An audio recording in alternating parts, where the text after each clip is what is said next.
Welcome everybody to a look at the 15th film in the Shawscope Volume 4 box set from Arrow Video, and it is 1983's Portrait in Crystal.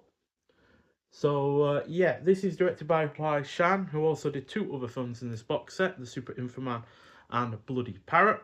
And it's a mix of martial arts, horror, supernatural and comedy that clocks in at 82 minutes long. Stars the likes of Jason Pai Piao, who was in the likes of Batman Without Wings, Bloody Parrot and Demon of the Loop, all three in this box set. Also stars Yuk-Pok, who was in The Weird Man, as well as Wang Yong, who was in Hex, Bat Without Wings and Seeding of a Ghost. And finally, Szu-Chia, who was in Hex. So, yeah, several cast members there that have been in previous films in this box set. So, we get a bit of a narration at the start that explains that the ancient Chinese valued crystal sculptures above all others, but were wary because human blood could bring such statues to life. So Long Fei fashions such a sculpture that, unbeknownst to him, comes alive as a supernatural swordswoman in a shiny mask and kills his three uncles. The living statue also slays the only son of master martial arts master Poison Yama, right after he invents a venom-spewing new super weapon. So worried that the entire martial arts world is under threat, Prince Tian Di tasks Yama to find the killer and avenge his son's death. Meanwhile, Long Fei and his portly brother Fatty also set out to find the killer and clear their names because, you know, he made the crystal statue and therefore he's instantly put under suspicion for, you know, making it come to life and therefore having the deaths of all those people on his hands. So this is a perfect example of a film that throws everything at the wall to see what sticks, given the several genres that are blended together, while there also is a whole heap of special effects and violence that were all brought together to make for a chaotic but ultimately entertaining effort. The action scenes are great, the pacing is on point, the production value is mostly convincing, the violence is well executed, especially in terms of a few certain deaths that occur. One guy gets his arm decapitated, and then said arm is thrown right back at him as it's holding a sword and stabs him and kills him. Another person, I believe, gets chopsticks, a whole bundle of them, shoved into his mouth and forced right through the back of his head.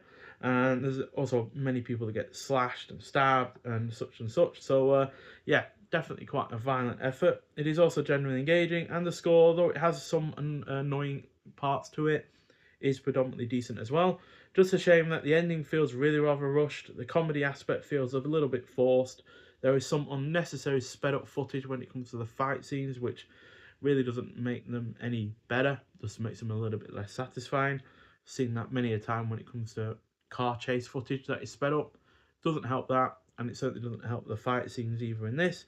And the exploitation aspects in the finale, from nudity to torture, just isn't enjoyable at all and does take a little bit of the wind out of its sails, quite frankly. But on the whole, a really rather solid effort, and it gets a 4 out of 5. So this is one film that I have seen before. It was actually a part of a Imprint Films Asia collection, so I actually did own it via that version.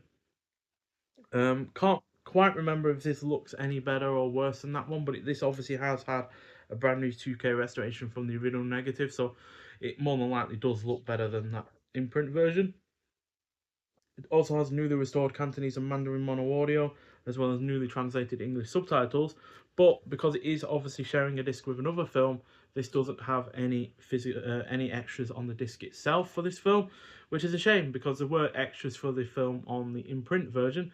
In fact, there was a new audio commentary by film critic and filmmaker Justin Declue, and then there was also a video essay, I think, called Portrait of Plasma with James Mudge, who has obviously also done audio commentaries for this release as well on previous films. So, yeah, the one major limitation with this Shawscope box set and the previous ones is the fact that they have several films sharing a disc between one another. Now, obviously, that doesn't matter when you've got no extras at all that you can possibly find or haven't made or been able to make. But when you do obviously have extras that are out there to use, you know, I'm pretty sure Imprint would have happily have shared those extras that they had on their disc. It means that, yeah, you just can't fit them all on because you are only dealing with Blu-ray discs, not a 4K. So there's only a certain amount of room when you include two films and then you also have the audio commentaries on top of those, which again is basically another film. So yeah, it is a little bit of a shame that they are quite limited. I personally would prefer, not just because you could get more extras on per film if they were separate to one another, but if you also made it like with Indicate to do with air releases where they're cardboard and plastic cases, you could also shrink these down a hell of a lot. I do appreciate the way that these are done because obviously there are, really unique as far as physical releases go from boutique labels go, and obviously you do get these really, really nice bits of artwork on there as well. But you could put those on a single disc release, quite frankly, in a much more smaller and more manageable box set on the whole, to be honest. And then you'd have the added benefit of being able to put a lot of extras per film on there as well. So yeah, it is a little bit of a shame that there aren't any extras there for the film. It's not the first one in this collection or this box set to be that way either, but it does put a bit of a downer on it, especially when you know that there's another release out there that does have physical extras on those discs as well. So yeah, bit of a downer on that in terms of this film, but then again, like I said, there have been previous films that have been that case, but other films in this collection also haven't had a Blu-ray release like this one has as well. So, haven't had anything to compare against with those films that haven't had those extras, but with this one, clearly do. And in fact, the imprint Portrait in Crystal release is still in stock as well. So if you want to get that version, which to be honest probably doesn't look a whole lot worse in terms of its 1080p presentation, but you also do get the added benefit of those extras as well. So yeah, bear that in mind when buying this release, is that not all of the films have any extras with them. So yeah, but this is the penultimate film in this box set. We have one more to go before we finish this box set off. It is, I believe, Twinkle Twinkle Little Star. Yeah, Twinkle Twinkle Little Star, and that does have a disc all to itself, and therefore there are extras on there for that film. So yeah, got that to look forward to. But nonetheless, thank you for watching. If you have seen Portrait in Crystal before, I'd like to hear your thoughts on it. But thank you for watching, and I'll see you in the next one. Bye.